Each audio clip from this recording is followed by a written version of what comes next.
Yes, perfect. So, the next step to controlling our emotions is a data collection worksheet. So, tracking our emotions. Again, this is an ongoing process. What we need to do is we need to first identify the emotion that we are indeed working with. Now, again, this is something, like I just mentioned, this is an ongoing process. So, what I mean by that as well is that the first time you fill something in like this, you probably won't have it that clear. But you get better at it. You get better at knowing yourself and your emotions that start to rise, etc. That is exactly what we want to achieve. It's essentially what we're doing is we're getting to know each other or ourselves better. Each other as well, but ourselves mainly. We want to know ourselves better. That is very important. And then afterwards, we will go over an A to C game analysis as well. Now, right here, what we need to understand as well is before we get into psychology, if there is no trading plan that we can stick to, then of course we can always keep on blaming psychology. But we first have a trading plan, which again, we will touch on in the MMP week more and more to get to a definitive trading plan. But if there's no trading plan to stick to, no guidelines that we're having, then we also can't really work on our psychology, because you'll see a lot of time that from experience, I got emotional in my trading because I had no guidelines. I didn't know where to enter. I didn't know what to do. So I got emotional. So the emotion in that sense is not a trigger of I'm doing something wrong. Well, essentially, yes, it is a trigger of I'm doing something wrong, because it's telling you right there, it's a signal. It's telling you, hey, you're missing something in your trading plan, which is a rule. So that can also sometimes be the case with emotions, where emotions are a signal. It's telling you something is wrong. There's something wrong with your trading plan, for example, as in you're missing something in your trading plan. Now, again, it's important to understand that thin line that we talked about. There is potentially missing something, as in I'm telling you, all right, you need to think about an entry pattern. But that secret concept, etc., no, that's not what you're missing, right? So that's again a thin line. The emotions will also rise when you do have a trading plan. But if you don't have any guideline to get you to an entry, then of course there are emotions that are getting in the way, sort of. So that is important to understand as well. So in that sense, yes, everything is psychology, but without guidelines, then yes, of course, it will be very difficult, etc. So a data collection worksheet. What we want to do, we want to track our emotions. Instructions: use this worksheet to track your mistakes and emotional reactions during the day. Then when a pattern becomes clearer, take this information to map your pattern of emotion. So whenever, before, during, after your trading, you use this, or whenever something arises, an emotion arises, and then you want to fill this in. Again, you don't need to use the PDF. You can also use a Notion, whatever you prefer. You can even do it on pen and paper if you prefer that. And as long as you understand the basic guidelines that we have here. So first off, you would do time, then the date of whatever occurred, then the instrument and situation, the instrument or situation. So that can be, for example, euro, US dollar, 4-hour fair value gap. And that 4-hour fair value gap, you know what you're talking about, and you remember the situation that was playing. So trigger, what is the trigger? What made you actually use the worksheet? So what is the mistake? What is the emotional reaction that made you use the worksheet in the first place? Again, you might already have experience with trading, so you might already know something that can be a trigger for you, etc. And you already know, you're very familiar with your emotions already, potentially. So then eventually we have thoughts. So what thoughts are you having, or why are you having them, etc. Then we have emotions. Which emotions are you feeling? Then we have behaviors. Then we have actions.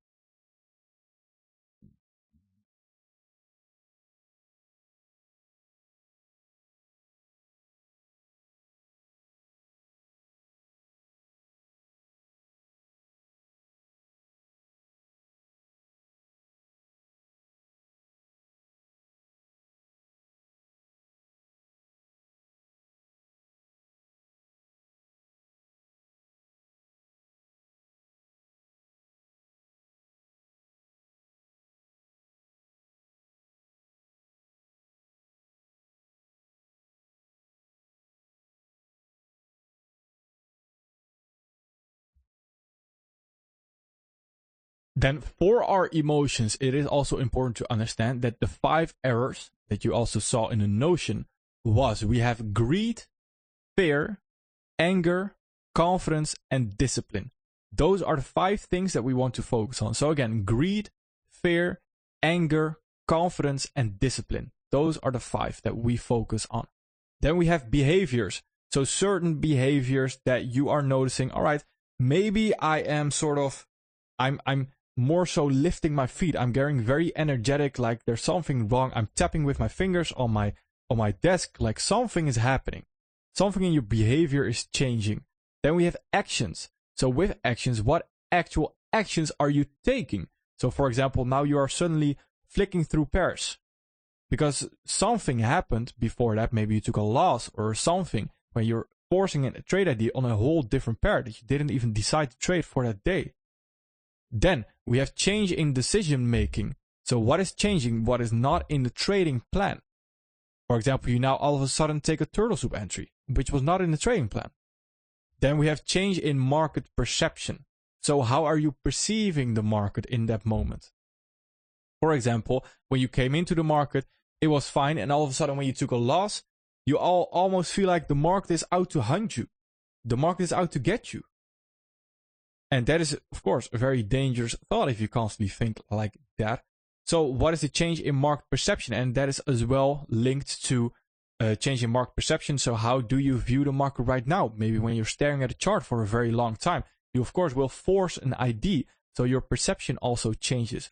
Where you first thought, all right, it's not that clean. And then all of a sudden, because you stared at the chart for too long, all of a sudden your perception changes and you're fooled by yourself almost, where you force an ID now. That is what happened to me a lot of times back in the day for sure. Then mistakes. So what are mistakes that you actually make? Now let's define mistake. A mistake is something that wasn't in your trading plan originally. So before you got into that day, that trading ID, etc., it wasn't in your trading plan. So if, for example, I usually use a stop loss, obviously, and now I don't use a stop loss. So that is a mistake because it's in my trading plan to use a stop loss. That's a mistake from my side. Again, that is not saying that you made a mistake in your technical analysis. That's not always the case, right? That is, again, the very thin line between the perfection and you need to do something better than this because you need another concept. That's not true. That's not what we're aiming for. And that is where we need to know ourselves. This is all about getting to know ourselves, essentially. So that is very important to understand as well.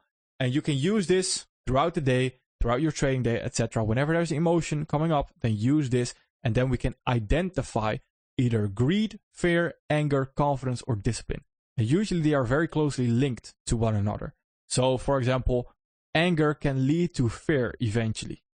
And greed can also lead to fear eventually. Because if you overtrade and you get greedy, then eventually if you do take a lot of loss and you blow an account, then eventually you can get very fearful. And it's these cycles. We want to be in the middle. We don't want to get fearful. We don't want to be too greedy. We want to be in the middle. That is what we want to be.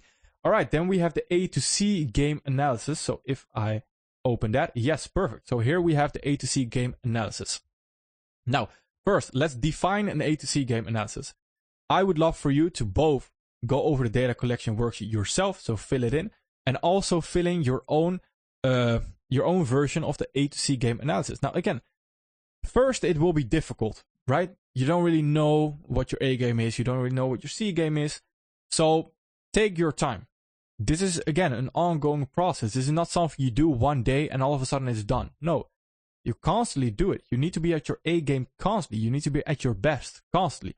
So what actually is A game? What is B game? What is C game? A game is at your best. So when someone is performing at their A game, they're at their best. They're in their prime. They're at their best they can be. Then we have B game. You're in the middle. You're sort of break even. You're not profiting. You're not at your A game. You're at your B game. So sort of break even. Then at your C game, you're absolutely in the worst state of mind that you can be. And that is the opposite, of course, of A game. Now, we have different situations because we have the mental game of the A game, B game, C game, and we have the tactical skill for the A game, B game, C game. So this is on a technical level and a psychology level right here. Then we have A game, very relaxed. Again, this is just an example, right? This is just an example. You can fill in your own. Then at our A game, we have very relaxed, decisive, patient, confident, trusting God. Trusting God is an important one because that is trusting your intuition. Remember 20% we talked about? 20% of the trading that we do is intuition, but that is also where our potential lies. We can only trust our intuition when we are at our A game. So you will see me sometimes go break even because of intuition, because of something that I'm seeing in the market, because of experience, essentially. And that is trusting my gut, because in that moment, I'm very calm. I'm at my A game. If you're at your C game, you can never trust your gut. You can never trust your intuition, because your intuition will be disrupted by emotions. I always use the analogy, your intuition is whispering to you. And your emotions, your conscious mind is screaming to you. So when you're very emotional, you can't hear your intuition. You think you're hearing it, but you're just hearing your conscious mind. You're just hearing your emotions. The same as you can't see in boiling water, right? When you're very angry and you're boiling, you can't see clear. You can't think straight. So first way to calm down, and then we can trust our A game. That is very important. Then on a technical level, what happens? We have a clear understanding of context of the market as a whole. Whenever I tell you, and this is something you'll see whenever I went on vacation to Thailand, I came back and I said, I don't really know, or I'm not really in sync with the market. That I'm automatically not at my A game. And those, the rules here are guidelines for me to get to my A game, B game, C game. It's for me to look at, all right, a reminder, am I at my B game, my C game? Okay, good to know. And a clear understanding of context as the whole of the market as a whole is, I am trading Euro US dollar, and I knew exactly where it was on Monday, Tuesday. On Tuesday, London session, I can tell you exactly where it was. I can tell you where it was, where the dollar was previous Friday, what it was doing in the London session. I just have this, I'm in sync with the market. I know what's going on. I'm up to date. And if I don't have that, then I am not at my A game. Clear understanding of correlations with, that can be the dollar, with your US dollar, can be the dollar with indices, metals, whatever. That is also your ES, your NASDAQ, your YM. So having clear understanding of what is happening in the market, being aware, etc. That is, again, an example for me. I'm just giving you examples. Clear understanding of location, price levels, and where we are on the chart. Same, very closely related to clear understanding of context of the market as a whole. So very closely related to that point. I'm up to date of what is happening. I'm in sync with the market, etc. Letting price come to me. So I'm aware of, I'm not forcing anything. I'm just waiting. I'm waiting for that PD ray. I'm waiting for the entry pattern. I'm not rushing. I'm not doing anything. Seeing trap traders, again, liquidity wise, etc., etc. Knowing what's going on, etc. Then B game, overthinking on the mental side. Attention on wrong market, losing focus, missing obvious trades, looking at P&L, reaction slower, going against gut. Now, all these things here, reacting slower, missing obvious trade, losing focus, those are things I actually talk about sometimes in trade recaps as well. And I believe I have a video out there where I had a week, or sometimes I have a week where I just miss obvious trades. And it happens. And mainly the reason why that does happen is because I don't have the basics.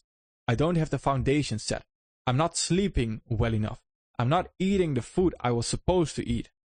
And that can also lead to a cycle. So I eat bad, I sleep bad, I wake up late, I rush into the market, I force an ID, I all of a sudden have my MetaTrader open and I just click on buy or sell. That is all things that lead to a cycle, right? So that all starts with the foundation as well. Then on the technical side, we have worse understanding of context, correlation or location, scalping for a few ticks but no big trades. For example, I'm all of a sudden afraid that, and I'm not letting the RR play out. And when you don't let the RR play out, that's extremely detrimental. Because that is, of course, the mathematics won't add up anymore.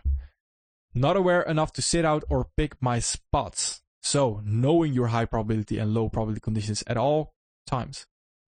Cutting trades too soon and not giving it enough room. Too much attention to depth. No good read on volatility. Too much attention to depth. That's again, when you look at a chart the whole day, at the end of the day, you will have an ID of trade ID. And what I mean by that is that should you do that? No, absolutely not. Because likely what you're doing there, you're forcing an ID to happen. When you think of a situation, a dramatic situation in your mind, and you convince yourself of something that is going to happen, then you're forcing that ID in your mind. Whilst if you just zoom out and you have control of your mind, is likely not true. You're just overthinking it, etc. So these are all things very important. That when you look at the market and there's nothing clear, there's nothing clean, again, when you're just starting out, it might be a little bit more difficult to find that spot, etc. But it's very important. If you look at a chart the whole entire day, then of course, everyone can justify a trade ID by the end of that day. And that is extremely dangerous. No good read on volatility, again, as well. News, blah, blah, blah, everything. C game for our mental game. Distracted. Risk averse. Distracted can also be social media. Can be Discord even. That's why I don't like to have a Discord where everyone is spamming their analysis, because usually it's just distraction. So risk averse, hesitating, forcing trades to overcome hesitance. No patience, negative self-talk. Again, always be positive, very important. Self-doubt, trading P&L. C game for the technical level. Keep chasing price, keep fading directional moves, cutting trades too soon because I want to get paid. Again, this is when you start to scale capital. It's scary. It's scary when you're trading a 500k account and you see 2k floating. You're like, all right, this is serious money. And it is, don't get me wrong, it is absolute serious money. But you need to understand that is, if you're risking 1%, then that's not even 0.5%. So if you take profit right there, then you're maybe making 0.4%. You're not letting the RR play out right there. So that will be extremely detrimental, because then you take a loss and you take a 5k loss. That is going to sting. That's going to hurt. So that is, again, if you're trading your P&L, those go hand in hand, right? Didn't follow loss limit rules.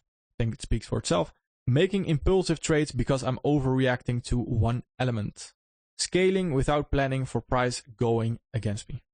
All things right there that we can pay attention to. So use the worksheet, the data collection worksheet. Use the A to C game analysis. Fill in your own. Again, over time, you will gather more information on this if you just stick to it.